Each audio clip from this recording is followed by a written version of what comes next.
तो अंदर के आनंद को कैसा जाना जाए, उसकी बात कैसे की जाए, वही बात आज हम आपके साथ करने जा रहे हैं। तो ये जो आपके सामने फोटो लगे हुए हैं, ये श्री माता जी निर्मला देवी के हैं और 1970 में उन्होंने ये ध्यान की शुरुआत की और ये योग आज विश्व के करीब 180 देशों में फैला है और इस योग को सभी जाति, सभी धर्म, सभी उम्र के लोग कर सकते हैं। इसके लिए कोई बंधन नहीं है कि ऐसा ही व्यक्ति होना, इतना ही पढ़ा लिखा होना। फिर ये जो आप एक चार्ट देख रहे हैं यहाँ पर, ये हमारे अंदर का सूक्ष्म तंत्र है। बाहर से भले हम लोग रूप रंग में, आकार प्रकार में अलग हैं, पर अंदर से हम सबका शरीर एक जैसा होता है। जैसा हम सब जानते हैं कि अंदर से सबका खून का रंग लाल ही होता है, ऐसे ही अंदर से जो शरीर है वो हम सबका एक जैसा होता है। जब बच्चा माँ के गर्भ में 3 माह का होता है तो वो ईश्वर की शक्ति यहाँ तालु भाग से प्रवेश करती है और शरीर में 3 नाड़ी और 7 चक्रों का निर्माण करती है। बची हुई शक्ति जहाँ हमारी रीढ़ की हड्डी खत्म होती है, वहाँ एक पवित्र अस्थि होती है, त्रिकोणाकार अस्थि, जिसे कि यूनानी भाषा में सेक्रम बोध कहते हैं। यूनानी में सेक्रम शब्द का अर्थ होता है पवित्र। यहाँ पर वो शक्ति 3.5 कुंडल बनाकर बैठी रहती है। इस शक्ति को कुंडलिनी शक्ति कहते हैं। पहले के जमाने में हम लोगों ने पढ़ा सुना, टीवी में भी देखा है कि ऋषि मुनि लोग हजारों साल तपस्या करते थे, गुफाओं में, कंदराओं में, पहाड़ों पर बैठकर, तब कहीं जाकर ये शक्ति जागृत होती। आप यदि किसी से कहेंगे कि समझो कि कुंडलिनी शक्ति जागृत की जाती है, तो वो विश्वास ही नहीं करेगा, क्योंकि इसको जागृत करना एक बहुत बहुत कठिन काम, जिसके लिए सालों साल तपस्या, यम नियम, प्राणायाम, ये सब अष्टांग योग का पालन, तब कहीं जाकर ये शक्ति जागृत होगा। तो हम साधारण लोग तो कल्पना भी नहीं कर सकते। आज जो लोग आप यहाँ आए हैं, अपना अमूल्य समय निकालकर, बहुत सारी चिंताएं घर पर छोड़कर, कि ये काम चलो बाद में आके करेंगे या ये जाके करना है, हाँ, इतना सा भी वक्त निकालना बहुत ही कठिन काम है हमारे लिए। हम बोलते हैं घोर कलयुग आया। हमारी दादी नानी ऐसा कहती थी कि ऐसा वक्त आएगा कि लोग लोहे के बर्तन में खाना खाएं और हम लोग खाएं स्टील लोहा।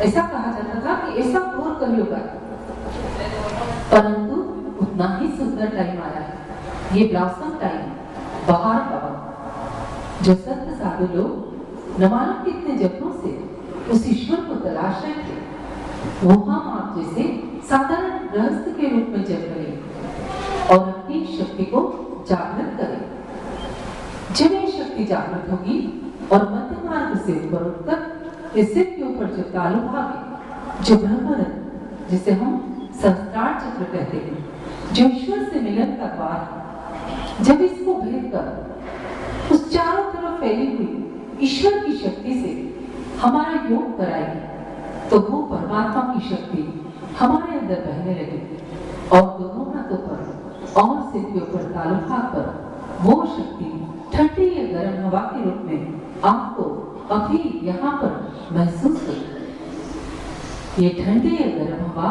कोई जादू टोना, कोई सम्मोहन या अंधविश्वास नहीं, अपनी ही शक्ति से, अपनी ही प्रार्थना से, अपनी ही शक्ति को जगाना। इस शक्ति का वर्णन हमारे धार्मिक ग्रंथों में पहले से किया हुआ। आदि पुरुष शंकराचार्य ने इस शक्ति के बारे में अपने सौंदर्य देवी नामक ग्रंथ में वर्णन किया कि जब माँ की कृपा होगी तो सलीलम सलीलम ठंडा ठंडा चैतन्य आपको महसूस हो। सभी धर्म ग्रंथों में इस शक्ति का वर्णन, बाइबल में इस शक्ति के बारे में लिखा है कि जब होली रोज जाएगी तो पूर्ण बीज आपको महसूस हो। मुस्लिम धर्म में इस शक्ति का वर्णन है कि जब कियामत का वक्त आएगा तो आपके हाथ बोले। हाथ किस तरह से बोलेंगे, अभी आप यहाँ पर महसूस करें। ये जो आप देख रहे हैं 3 नाड़ी और 7 चक्रों से हमारा शरीर बना हुआ है। जब इन 3 नाड़ी और 7 चक्रों में असंतुलन हो जाता है, तभी हमें परेशानियां आती हैं। तो परेशानियां किस तरह से आती है? आप देखिए, हम हमेशा सोचते रहते हैं। कभी किसी ने ये नहीं सोचा होगा कि हम क्या सोचते हैं, पर हमारा दिमाग हमेशा सोचता रहता है। तो या तो हम पास्ट के बारे में सोचते हैं, पुरानी बातें इतनी याद करते हैं, कितने ही लोग तो उन बातों को सुनाते सुनाते रोने लगते हैं कि मेरे साथ ऐसा हुआ। जब हम बहुत ज्यादा पुरानी बातें याद करते हैं, धीरे धीरे ये जो लेफ्ट साइड की नाड़ी है, ईड़ा नाड़ी, इसमें हमारे असंतुलन हो जाता है। और जब इस नाड़ी में खराबी आ जाती है तो फिर ऐसे लोगों को low blood pressure, depression, paralysis, इस तरह की बीमारियां होती हैं। सहयोग में बहुत सारे डॉक्टर्स जुड़े हुए हैं। पूरे वर्ल्ड के जो अध्यक्ष थे डॉक्टर यूसी राय, उन्होंने इसके ऊपर काफी रिसर्च की।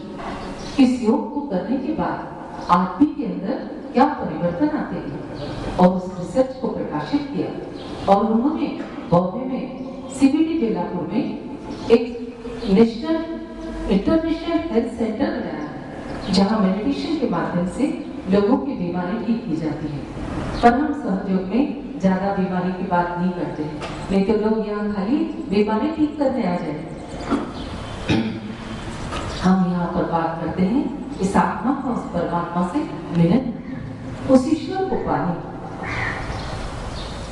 तो ये हुई ईड़ा नाड़ी की बात। अब दूसरी पिंगला नाड़ी, जो हमारे राइट साइड को कंट्रोल करती है। ये हमारी भविष्य की नाड़ी। आप कुछ देखिए, कुछ लोग इतना सोचते हैं, जैसे वो नहीं सोचेंगे तो दुनिया ही नहीं चलेगी। उनके सोचने पर ही दुनिया चलती है। वही स्थिति हो गई कि गांव का आदमी हवाई जहाज में बैठा है और पोटली सिर पे रखी है। बोले क्यों? बोले हवाई जहाज का वजन कम कर रहा हूँ। वही स्थिति हमारी है। चलाने वाला वो भी, सब कुछ प्लानिंग पहले से है, पर हमारा दिमाग एक सेकंड के लिए भी शांत नहीं होता और चलता ही रहता है।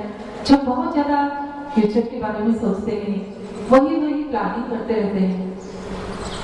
फिर ऐसे लोगों को high blood pressure, heart attack, asthma, diabetes, ज्यादा हुआ तो पैरालिसिस, इस तरह की बीमारियां आती है। तो बीमारी की जड़ कहाँ हुई? यहाँ है। तो ये यदि कंट्रोल में आ जाए तो सब कुछ हमारे हिसाब से चल सकता है। तो होता क्या है, हम उस पास्ट और फ्यूचर में प्रेजेंट का मजा ही नहीं लेते। अभी यहाँ आप बैठे हैं, इस वक्त का पूरा आनंद लीजिए। पर हम क्या करते हैं, यहाँ बैठे हैं तो पीछे की चिंता, और पीछे गए तो यहाँ की चिंता। अरे बहुत अच्छा बता रहे थे वहां पर क्या करें, मन नहीं लगा क्योंकि अटेंशन कहीं और। तो ये मनुष्य जन्म 84 लाख, पर उसको कहाँ बिता रहे हैं? टेंशन। और टेंशन की जड़ कुछ भी नहीं, पर हमेशा सोचते रहते हैं और दुखी रहते हैं। पर जब ये कुंडलिनी शक्ति जागृत होती है तो इसका मार्ग होता है ये मध्य नाड़ी। जब इस रास्ते से ये शक्ति ऊपर उठती है और सिर के ऊपर तालुभाग इस ब्रह्मरंध्र को छेदती है, तो जो साधक ध्यान करता है, सबसे पहले उसका चित्त धीरे धीरे वर्तमान में रहने लगता है। आप वर्तमान में रहने लगे तो हर कार्य में आपकी कुशलता आ जाएगी। हमारे बच्चे बहुत पढ़ाई करते हैं, स्कूल जाते हैं, ट्यूशन पे जाते हैं, फिर घर पे भी पढ़ाई करते हैं, फिर भी जो नंबर चाहिए वो नहीं मिलते। क्यों?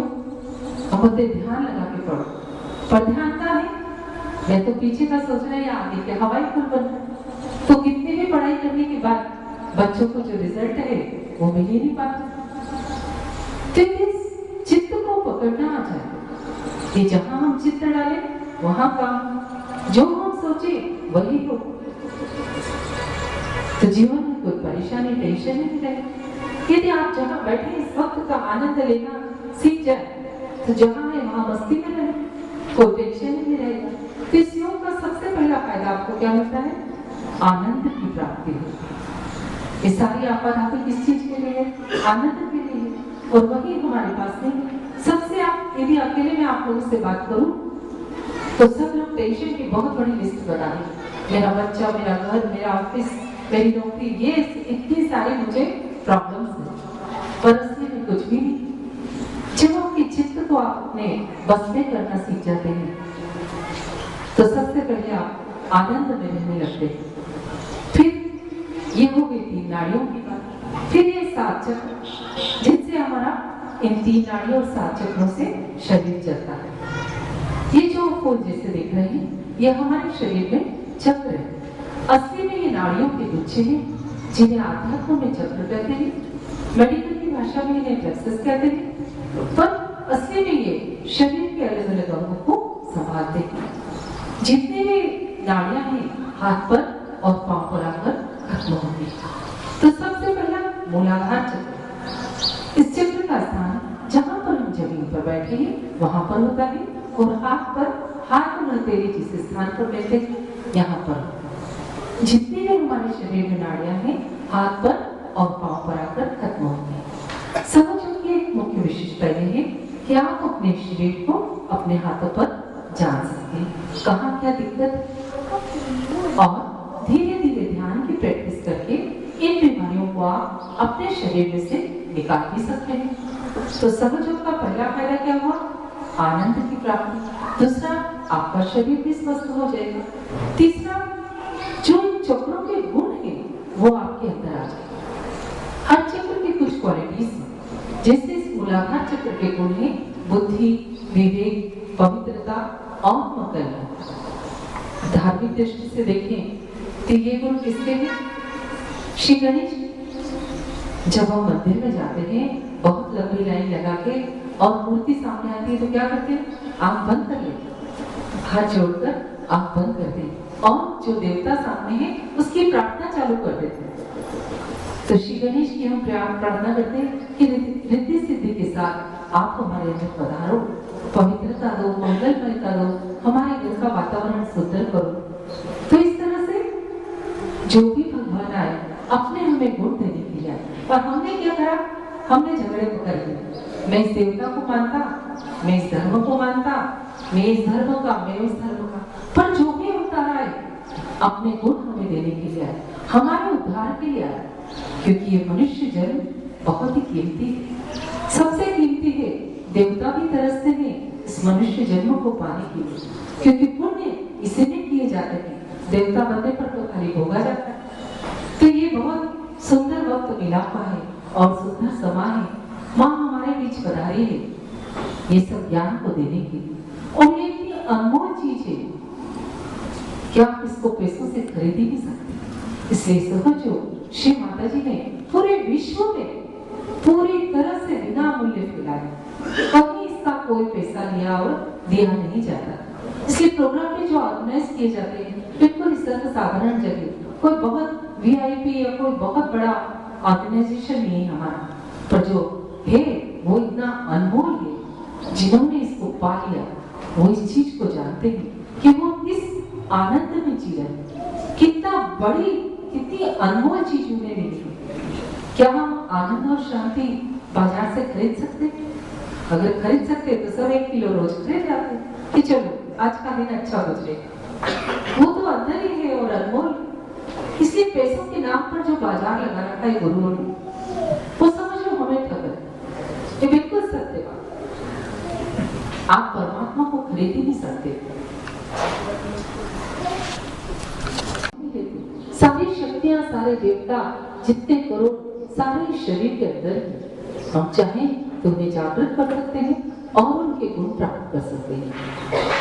तो अलग अलग चक्रों पर अलग अलग देवताओं का स्थान होता है। सबसे नीचे मूलाधार पर श्री गणेश विराजमान होते हैं। जब भी जागृत होते हैं तो हमें बुद्धि, विवेक, पवित्रता, मंगलमयता ये गुण देते हैं। जब बच्चों के अंदर विवेक जागृत हो जाता है तो वो अच्छी और बुरी की पहचान कर लेते हैं। आप लाख उनको दुनिया के किसी भी गंदी जगह भेज दो, आपके बच्चे कभी खराब नहीं होंगे। वाकई में यदि कुछ इस देश में परिवर्तन लाना है, इस युग को आपको स्थापित करना ही पड़ेगा। ये संस्कार आपको डालना ही पड़ेगा। जब तक आप ये संस्कार नहीं डालेंगे तब तक इस भारतीय संस्कृति का महत्व कोई समझ नहीं पाएगा। और जब ये संस्कार डाल देंगे तो जब आरती के अंदर विवेक आ जाता है तो वो अच्छे और बुरे की पहचान सीख जाता है। जैसे एक कमरा में बंद है और उसमें सांप और रस्सी लटक रही, पर यदि प्रकाश की किरण भी आ गई तो आप सांप को कमरे से बाहर निकाले। अरे नहीं, ये मेरे लिए खराब है। इसी तरह से जब ये कुंडलिनी शक्ति जागृत होती है तो आदमी अच्छे और बुरे की पहचान कर लेता है। गलत रास्ते पर वो जाता ही नहीं। लाख कोई कितनी भी कोशिश करे कि गंदा काम इसको सिखा दे इस बच्चे को, वो करेगा ही नहीं। और यदि किसी की आदत पड़ गई है तो अपने आप छोड़ देता है। मेरे तो ऐसे हजारों अनुभव है कि जो हेवी ड्रिंकर थे, चेन स्मोकर थे, समझो का ध्यान सिखा दिया, अपने आप छूट गए। वो खुद आश्चर्य करते हैं कैसे हमारे अंदर परिवर्तन आ गया। बस आदमी की इच्छा होनी चाहिए, क्योंकि ये जो कुंडलिनी माँ है या आपकी व्यक्तिगत माँ है, और ये आपकी शुद्ध इच्छा जानती है कि आप क्या चाहते हैं। उसके बाद सेकंड नंबर पर आता है स्वादिष्ठांजक। ये हमारे लीवर, किडनी, पैंक्रियास, यूटेरस या ऑर्गन्स को संभालता है। ये हमारी शुद्ध विद्या और कलात्मकता का प्रतीक है। आजकल आप देखिए बहुत सारी अशुद्ध विद्याएं चल पड़ी। क्या ये लटका लो घर में, ये गड्ढा तावीज पहन लो, आपका सब ठीक हो जाएगा। ये सब चीजें हजारों गुना बाद में आपको नुकसान देती। ये कुछ भी चीज के ऊपर तंत्र मंत्र भी किया हो, सभी कुछ निकल जाता है। ये इतनी बड़ी शक्ति जब आपके अंदर जागृत हो जाती है तो माँ आपको पूरा प्रोटेक्शन देती है। आपको कभी एक्सीडेंट भी हो तो जागृत हो जाती है तो आपको कभी डर नहीं लगेगा। कोई आपको छू नहीं सकता, कोई बाल भी बांका नहीं कर सकता। यहाँ तक कि बंदूक की गोली भी चली तो पास से निकल गई। पर जो ये योग करता था वो पूर्णतः सुरक्षित रहा।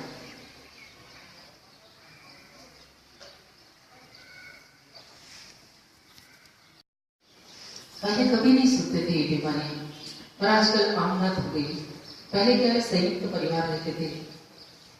परिवार में कोई पिता, पुत्र, पति महिला के साथ गलत व्यवहार भी करता है तो महिलाओं को डर नहीं रहता था, कोई ना कोई उसकी केयर जरूर करेगा। आजकल क्या है, सिंगल फैमिली रहती है, महिलाएं बहुत नाजुक होती है। यदि उनका सुरक्षा का स्थान कमजोर हो जाए तो ऐसी महिलाओं को ब्रेस्ट कैंसर की प्रॉब्लम होती है। यदि उनकी सुरक्षा का स्थान मजबूत कर दें तो उनकी बीमारी दूर हो सकती है। सहयोग के माध्यम से लोगों की बड़ी बड़ी बीमारियां ठीक होती है। पर फिर से कहूँ, ये बीमारी ठीक करने की जगह नहीं है, ये योग की जगह है। योग किसका? इस आत्मा का, उस परमात्मा से योग करना। पर जब आप उस रास्ते पर चलेंगे तो रास्ते की सभी चीज ठीक हो ही जाएगी। जिसे हम देखे जाते हैं तो रास्ते में जो भी दिखता है देखते हैं ना, ऐसा तो नहीं मुंह से छोड़ देते। इसे कि जब उस परमात्मा को पा लेते हैं तो आपका बैल भी अपने आप ही सभी कुछ कर देता है। उसके बाद गले में आता है विशुद्धि चक्र। इसका स्थान अंगूठे के पास गले पर है। यहाँ पर राधा कृष्ण का स्थान है। आप देखिए, कृष्ण की प्रतिमा देखते से ही मन प्रसन्न हो जाता है। बहुत ही सुंदर फोटो होता है उनका। तो जो लोग इस चक्र के विरोध में काम करते हैं, मतलब गाली बोलते हैं, कड़वा बोलते हैं, तंबाकू खाते हैं, सिगरेट पीते हैं, शराब पीते हैं, हमेशा कड़वा बोलते हैं, किसी को कभी अच्छा नहीं बोलते, ऐसे लोगों का विशुद्धि खराब हो जाता है। जब खराब होता है तो नाक कान गले से संबंधित बीमारियां आती है। आप देखिए आजकल कितने लोगों के गले में पट्टा बंधा रहता है ना, थायराइड की बीमारी, ये सब इसी चक्र की देन है। पर जब आपके अंदर बैठे राधा कृष्ण जागृत हो जाते हैं तो आपके व्यक्तित्व में एक अलग आकर्षण रहता है। आपको मिलने वाले, सुनने वाले लोग बोलेंगे, अरे नहीं इसके पास बैठ जाओ, रिलैक्स हो जाते। क्या मानो क्या है इसके अंदर, इसके पास जाते ना सारा टेंशन खत्म हो जाता है। क्योंकि आपके व्यक्तित्व में वो श्री कृष्ण की जो आकर्षण करने की क्षमता है वो धीरे धीरे आपके अंदर डेवलप हो जाती है। उसके बाद में आता है आज्ञा चक्र। इसका स्थान छोटी उंगली के पास वाली उंगली पर होता है। ये हमारे क्षमा का चक्र है।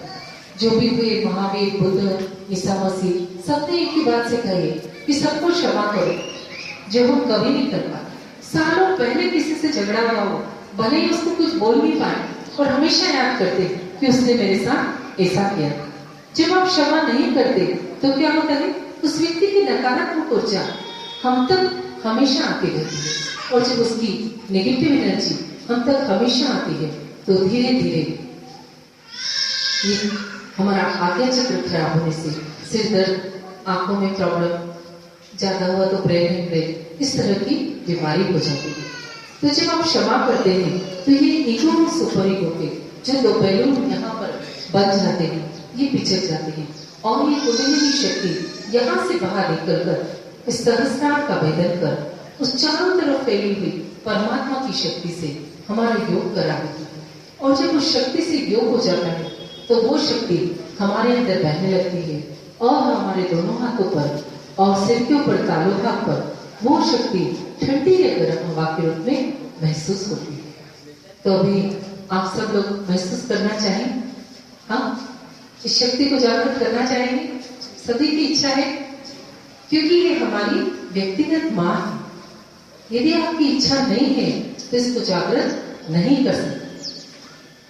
आप इसके लिए कोई पैसे नहीं दे रहे, कोई उल्टे पुल्टे नहीं खड़े होने, पर आपकी पूरी इच्छा होनी चाहिए, क्योंकि इसमें हम आपकी कुछ भी मदद नहीं कर सकते। यदि आपके मन में कोई शंका है, कोई डाउट है, तो ये शक्ति जागृत नहीं हो। तो आप सबसे विनती है कि पूरी इच्छा कर बैठे कि आज यहाँ पर आए हैं तो यहाँ से खाली हाथ नहीं जाना, कुछ लेकर ही यहाँ से जाए। इस शक्ति को जागृत करने के लिए जिस चीज से हम बने हैं, पंच तत्वों से, उन्हीं पंच तत्वों की मदद लेकर पहले हम अपने शरीर को शुद्ध करें और फिर हम ध्यान में जाएं। तो अभी इस ध्यान की शुरुआत करने के लिए विजय साहब यहाँ पर बताएं।